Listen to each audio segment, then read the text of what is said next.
Kisah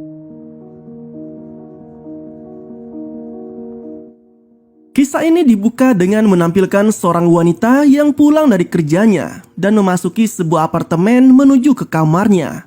Lalu ia mendengarkan sebuah suara yang berasal dari dalam kamarnya. Dan tiba-tiba seorang misterius menguncinya dari dalam kamar itu.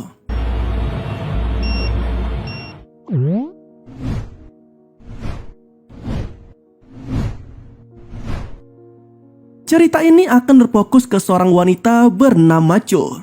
Dia tampak sedang bersiap-siap berangkat kerja menuju ke kantornya. Saat keluar dari pintu kamarnya, ia mendapati ada yang aneh dengan pengaman pintu di ruangannya itu. Tampak ada seseorang yang mencoba memasukkan pin pintu kamarnya. Karena merasa curiga, akhirnya ia memutuskan untuk mengganti pin pintu tersebut. Nah, Cho ini merupakan pegawai di sebuah bank yang ada di Korea. Ia bekerja untuk memenuhi kebutuhan hidupnya. Sepulang kerja, ia bercerita dengan sahabatnya yang bernama Hyo bahwa ia sangat membutuhkan perpanjangan kontrak kerja di bank itu. Hyo pun memberitahukan bahwa Cho sangat berpotensi untuk mendapatkan perpanjangan kerja, sekaligus menjadi pegawai tetap di bank itu jika ia mampu meningkatkan kinerjanya. Mendengar penuturan sahabatnya itu, Cho pun tampak sangat bersemangat. Sesampainya di apartemen, ia mendapatkan sebuah paket dari orang yang tak dikenal. Ternyata orang yang mengirim paket itu merupakan ibunya. Ibunya menuliskan surat di depan pintu kamarnya. Namun, ada yang membuat Cho curiga, yang mana pengaman pintunya selalu terbuka ketika ia pulang dari kerja. Padahal ia selalu menutupnya ketika selesai mengunci pengaman pintu itu. Dan karena lelah bekerja, Cho pun langsung tidur. Suara ketokan pintu terdengar dari luar kamarnya. Cho yang saat ini telah terbaring di ranjangnya, ia pun beranjak menghampiri pintu itu. Namun setelah ia intip keluar, tidak ada satupun orang yang ada di sana. Namun ia menemukan puntung rokok tepat berada di depan pintu kamarnya. Karena takut terjadi sesuatu, ia pun melaporkan kejadian itu ke petugas keamanan. Namun petugas itu tidak menindaklanjuti kasus itu, dikarenakan tidak adanya sesuatu yang terjadi. Cho pun kembali tidur dengan rasa takut yang masih terbenam di benaknya. Dan seorang misterius tampak sedang berada seranjang dengan Cho yang tengah tertidur pulas. Pagi harinya ia bertemu dengan Han yang merupakan petugas kebersihan di apartemen itu. Cho sempat menanyakan perihal rekaman kamera CCTV kepada Han dan menceritakan tentang seseorang yang mencoba masuk ke kamarnya. Namun karena ia buru-buru berangkat kerja, Cho pun tidak jadi meminta rekaman itu. Jadi selama ini Cho telah merasa gak nyaman tinggal di apartemennya. Untuk itu ia pun mencoba menyewa apartemen baru. Namun biayanya lebih mahal dari apartemen yang saat ini ia tempati. Ia pun menceritakannya kepada Hyo. Cho juga merasakan ada yang tidak beres dari apartemennya saat ini. Setiap kali ia bangun tidur, selalu merasa lelah dan pusing. Hyo menyarankan kepadanya untuk segera menikah saja dan membeli rumah baru. Dan itu adalah solusi yang sangat mantap dari Hyo. Kemudian di kantornya, ia mendapati salah seorang nasabah yang bernama Kim, yang ternyata merupakan tetangganya. Cho mencoba mencairkan suasana dengan menanyai tentang keseharian Kim. Namun karena Kim ini orangnya baperan, Kim malah mengajak Cho untuk minum kopi bersama. Cho yang tak berniat untuk minum kopi dengan Kim, ia pun mencoba mengalihkan pembicaraan. Namun Kim merasa bahwa dirinya ditolak oleh Cho. Dia pun malah meneriaki wanita itu dengan kata-kata kasar. Sontak hal itu membuat seisi kantor menoleh kepadanya. Beruntung Sung datang dan memanggil security untuk mengusir Kim pergi. Cho pun sangat malu dibuatnya. Sesampainya di apartemen, ia mendapati bahwa Han yang kerja shift malam dimarahi oleh atasannya karena kinerjanya yang kurang baik. Kemudian Cho yang sudah lelah kerja seharian, ia pun langsung tidur begitu saja. Sesaat setelah ia tidur, seseorang keluar dari bawah ranjangnya. Dan orang itu memberi Cho semacam obat bius untuk membuatnya tak sadarkan diri dalam waktu tertentu. Nah, tampaknya pria tersebut membajak sawah milik Cho setiap hari tanpa sepengetahuan Cho. Dari sini kita pun menjadi tahu mengapa Cho selalu merasa pusing setiap kali ia bangun tidur dan merasa sangat lemas.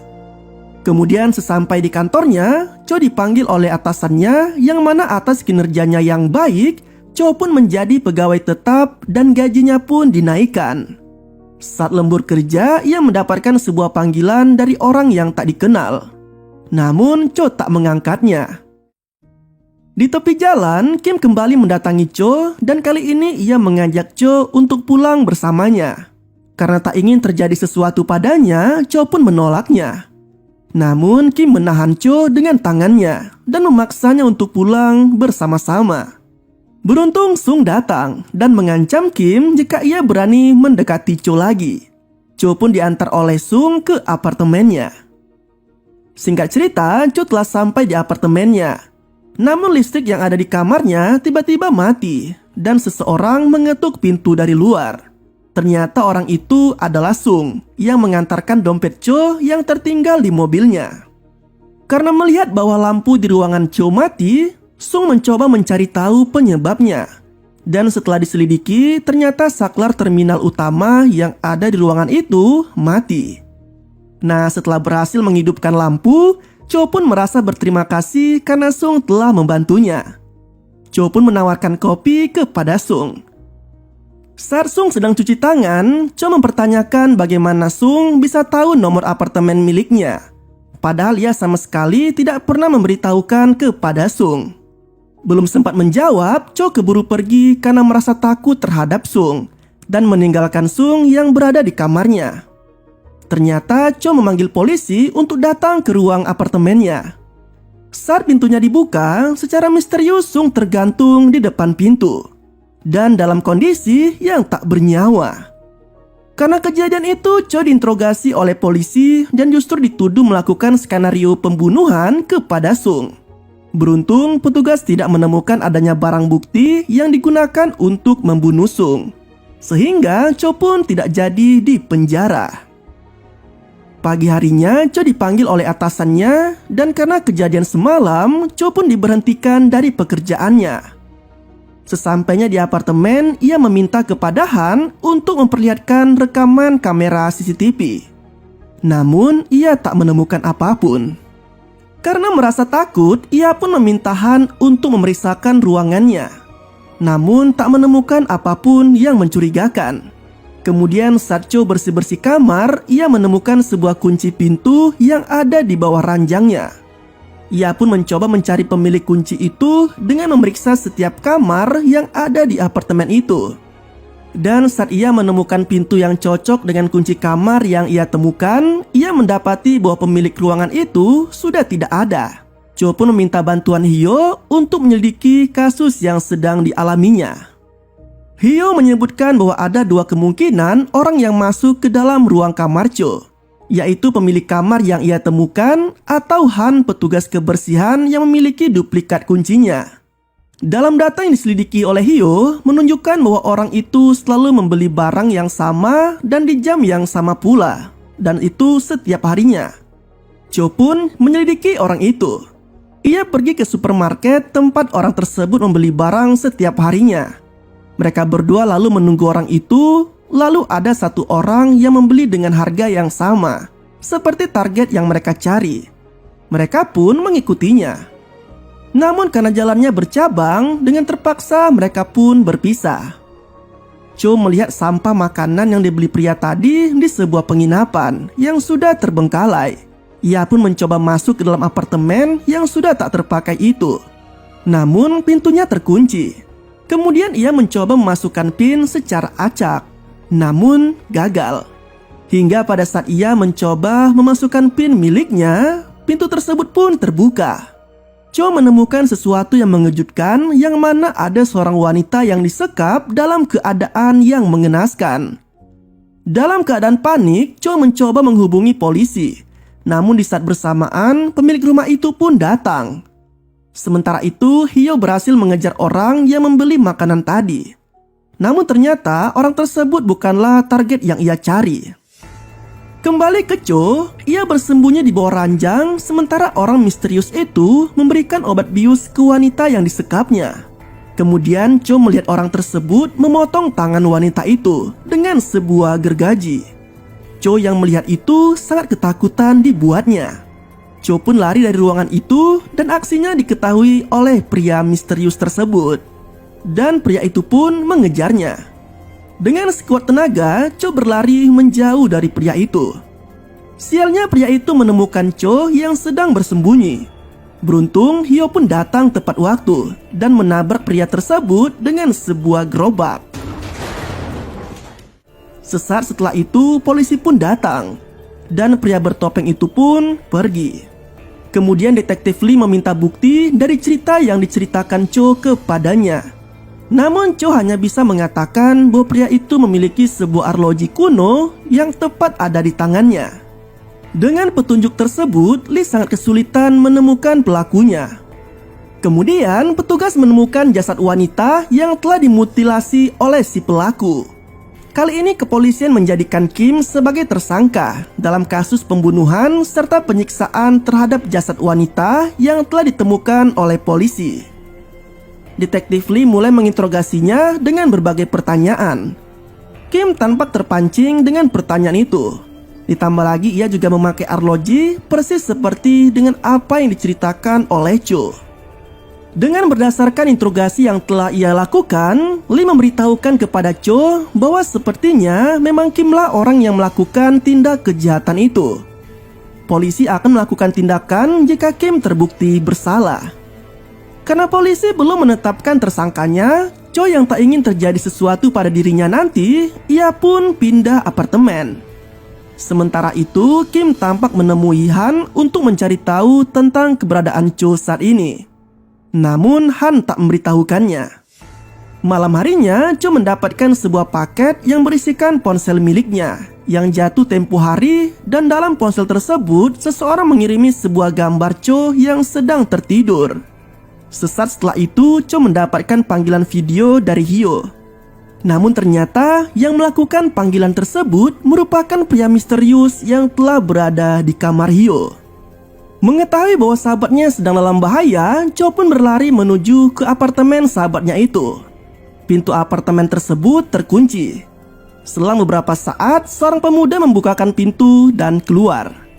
Namun Cho yang saat itu dalam keadaan panik, ia pun tak menggubris pemuda itu. Sialnya lagi, pintu apartemen Hyo terkunci. Cho mencoba memaksa membukanya menggunakan alat pemadam kebakaran. Beberapa saat setelah itu, Kim pun muncul dan menyerang Cho. Beruntung detektif Lee datang dan melumpuhkan Kim. Cho bergegas memaksa masuk ke kamar Hyo dan ia mendapati bahwa sahabatnya itu dalam keadaan yang kurang baik. Di rumah sakit, Lee menjelaskan kepada Cho bahwa panggilan video yang dilakukan oleh pelaku merupakan tipuan. Pelaku mengarahkan kamera ponsel milik Hyo ke layar laptop miliknya. Selain itu, polisi juga menemukan sidik jari milik Kim yang ada pada alat yang digunakan untuk memotong kaki Hyo. Namun polisi belum melakukan tes DNA kepada Kim. Polisi akan menetapkannya sebagai pelaku jika DNA-nya cocok. Kemudian, Cho meminta maaf kepada Hyo karena ia telah melibatkan sahabatnya itu ke dalam masalahnya. Lee pun memberikan sebuah kamera pengawas berbentuk penguin kepada Cho untuk memantau pergerakan yang ada di kamarnya. Sesampainya di apartemennya, ia pun memasang kamera pengawas itu. Selepas itu, ia pun pergi ke supermarket untuk membeli belanja. Di sana, ia bertemu dengan Han. Ia tiba-tiba mengajak ngobrol dan membahas tentang pria misterius yang mengikuti Cho. Cho yang telah selesai dengan belanjaannya, ia pun hendak pergi meninggalkan supermarket itu. Namun tak disangka-sangka, Han membeli barang yang sama seperti yang dibeli pria misterius itu. Ditambah lagi ia juga mengenakan jam yang sama seperti yang Cho lihat pada pria misterius itu tempo hari. Melihat hal itu, Cho pun menyadari jika Hanlah pelakunya. Ia pun berlari pulang ke apartemennya dan mengunci rapat-rapat pintu kamarnya. Kemudian ia mendapatkan panggilan dari Lee yang memberitahukan bahwa Kim bukanlah pelaku yang sebenarnya. Kim telah dibunuh oleh pria misterius itu. Lee memintakan kepada Cho untuk tidak keluar dari apartemennya karena takut terjadi sesuatu padanya. Kemudian Cho memeriksa kamera pengawas yang ia pasang di kamar itu. Dan benar saja, ternyata pelakunya adalah Han. Rekaman kamera pengawas memperlihatkan Han yang menerobos pintu masuk ke dalam kamar dan bersembunyi di bawah ranjang milik Cho. Cho yang menyadari bahwa Han saat ini sedang berada di bawahnya, ia pun merasa takut hingga membuat kakinya menggigil ketakutan. Han menyadari hal itu dan mencoba meraih kaki Cho. Sialnya, pintu kamar terkunci begitu rapatnya. Dan akhirnya Han dapat menangkap Cho dan membawanya ke sebuah rumah. Sementara itu di sisi lain, polisi mendapati kecurigaan kepada petugas kebersihan apartemen pertama milik Cho, yang tidak lain adalah Han. Dari hasil penyelidikan, polisi menemukan tempat persembunyian Han. Sementara itu, Cho sedang berada dalam posisi yang kurang baik. Han mengancam akan memotong kaki dan tangannya jika Cho mencoba melarikan diri. Cho yang masih dalam pengaruh obat bius mencoba untuk kabur. Karena tidak menemukan jalan keluar, Cho pun terpojok di sebuah ruangan. Saat Han hendak membuka pintu ruangan itu, ia mendengarkan sebuah kaca yang pecah. Ternyata itu merupakan Lee yang berhasil menemukan tempat persembunyian Han. Han menyerang Lee dengan sebuah kapak. Beruntung Lee menyadari hal itu dan menghindar. Mereka berdua pun berkelahi satu sama lain. Namun ketika Cho keluar, Lee telah mati dibunuh oleh Han. Tinggallah Cho sendiri yang berusaha melawan Han semampu yang ia lakukan. Hingga mereka berdua pun terkurung di sebuah lemari. Cho berusaha melawan Han. Hingga pada akhirnya ia mampu membunuh pria itu setelah kepala Han tertancap paku. Hingga membuatnya tak berdaya. Setelah Han mati, Cho akhirnya terbebas dari segala gangguan yang selama ini ia alami. Dan kasus yang menimpanya telah terselesaikan dalam pengadilan. Dan film ini pun berakhir dengan rasa trauma yang masih tersirat di benak Cho.